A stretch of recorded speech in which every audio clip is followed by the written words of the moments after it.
Have you ever been browsing the internet and see a watch that stops you in your tracks? It makes you wonder if the watch or the picture was actually Photoshop, or does it actually look like that? Is it really that good? I don't know. I reached out to Vescari and they actually sent this watch for free. I get to keep it, so let's check it out. Let's see if this Chestor watch from Vescari delivers.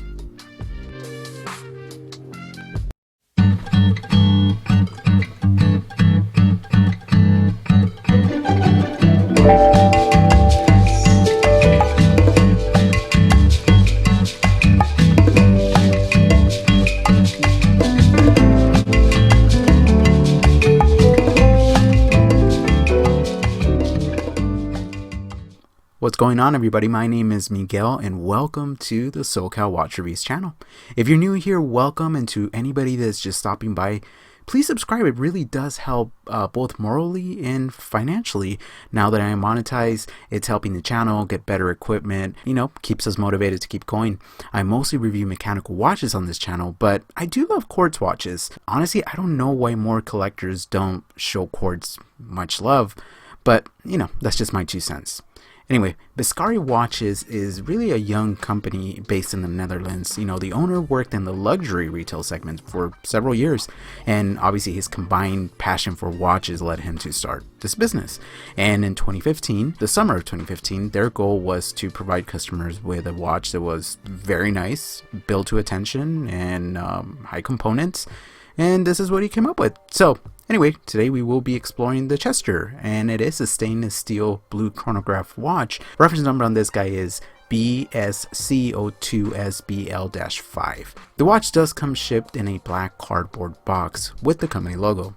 Inside the box we do find an authenticity card and an international warranty card. The watch does come pretty well packaged, and it comes with a lot of protective stickers. I mean, a lot. It protects both the bracelet, the dial, and it's always nice when a company takes that extra time and that extra care to package their watch as well.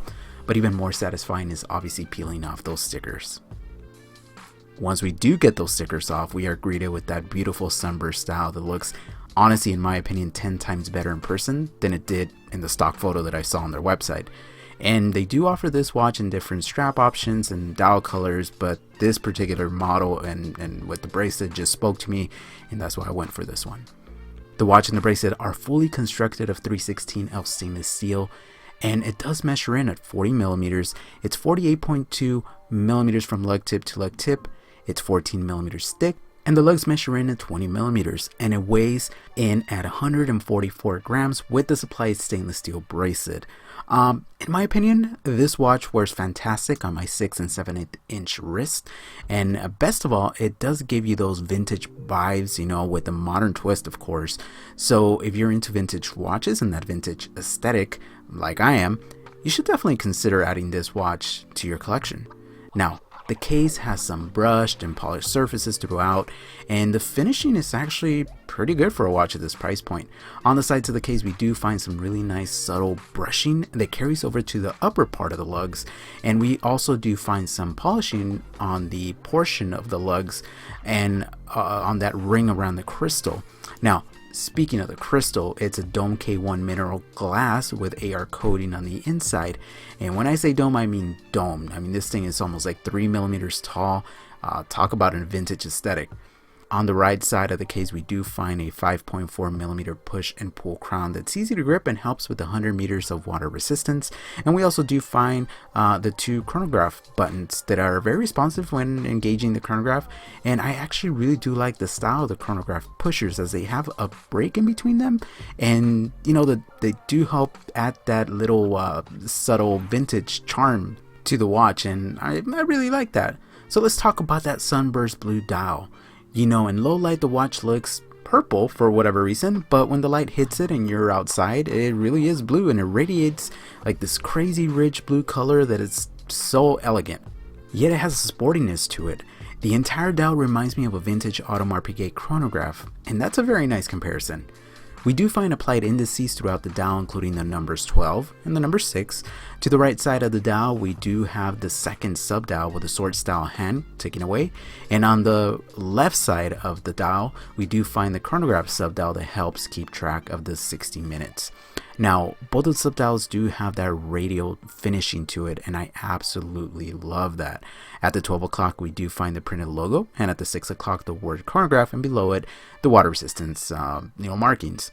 Around the dial, we do find the minute markings with printed numerals at every 5 minutes, and the alpha style hands are very, very elegant, and they have a fold down the middle, and along with the Chronograph hand is completely polished. Overall, this style is the star of the show and the reason why I reached out to the company in the first place. Now, on the back side, we do find a screw down crown with some engraved information about the watch along with the company logo. The engraving is done very well, very clean, and the finishing is in par with much more expensive watches. Behind the case back is the heart of this watch, the Miyota 6S21 chronograph movement. This movement does feature a date complication, but this particular watch does not feature a date. Therefore, this watch does have a ghost position when you pull out the crown at the first position. Not a deal breaker, but just be aware. Now, the movement is accurate to 20 seconds a month, and operating the chronograph is very easy. To engage the chronograph, you press the top pusher, then you stop the chronograph with the same pusher. The chronograph hands will stop and show the elapsed time. Now, to reset the chronograph, you press the lower pusher, and voila. All the chronograph hands will reset to 0, and just to let you know, the chronograph will stop running after 60 minutes. The solid link bracelet feels pretty well constructed and has a mixture of brushed surfaces on the side and polished center links that make this watch pretty dressy, and it does utilize a pin system to resize the bracelet. This does have a hidden clasp system that in my opinion was a little hard to open, and the clasp has been milled very nicely. Nonetheless, for the price point, I think it's pretty well constructed, and I'm sure with the regular use of the clasp it will loosen up over time and it shouldn't be a problem. Now, the bracelet is actually pretty comfortable to wear and has 0 rough edges to it, but for a less stressy look and a more sporty look, you could always change the bracelet to a different strap. It does have the 20mm lugs, which you can find a plethora of straps out there. Now, overall, the watch does feel pretty solid, and it's a type of watch you'd be perfect to buy for a non-watch enthusiast. They would absolutely love it, and I recommend this over a fashion watch any day of the week, right? Now for the things that I would like to see. For starters, I do love that super dome crystal, but I always prefer a sapphire crystal. It gives me that peace of mind when wearing it.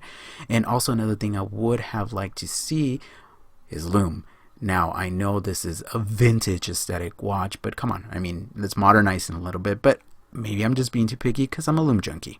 Now, lastly is the movement. I think this would have been a slam dunk if they would have used a Seagull ST19 movement. I would have been over the moon with it. The watch does sell for $265, and in my opinion, I think, the good definitely outweigh the bad, but again, that's just my opinion. I hope you enjoyed this video. And definitely go check out Vescari on both their website and social media accounts. And hope you enjoyed this video. Thank you for watching, and stay humble, my friends.